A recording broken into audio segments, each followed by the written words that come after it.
सौरभ सोनवणे हा यांचं नाव घेऊन मारत होता. यांच्या जीवावरतीच यांनी हे सगळं केलंय. नाव सांगितलंय.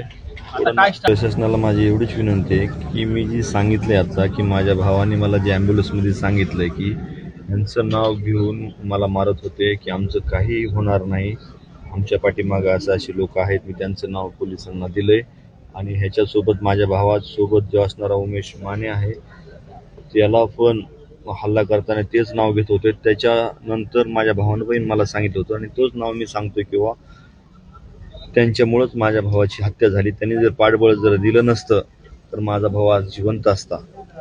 माझी एवढीच प्रशासनाला विनंती आहे की त्यांनी माझ्या भावाला न्याय मिळवण्यासाठी ज्या पाठबळामुळं माझ्या भावाची हत्या झाली त्याच्यावर योग्य ती कारवाई व्हावी. आणि माझं असं म्हणणं क्लिअर तपास करा. तुम्ही तपासामध्ये पूर्ण त्याचे कॉल डिटेल चेक करा. त्याचा कॉल झालाय का ती बघा.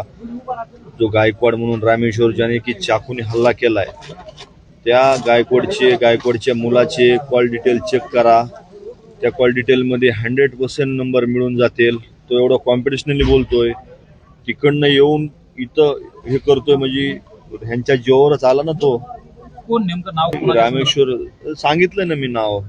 ज्यांचं माझ्या भावानी उमेश माने म्हणून आहेत त्यांना मारताना सांगितलंय किंवा सौरभ सोनवणे हा यांचं नाव घेऊन मारत होता. यांच्या जीवावरतीच यांनी हे सगळं केलंय. नाव सांगितलंय. काय स्टँड आहे तुमचा? काहीच नाही. ते नाव ऍड करून घ्यावं आणि तपास करून त्यांच्यावर योग्य ती कारवाई करावी.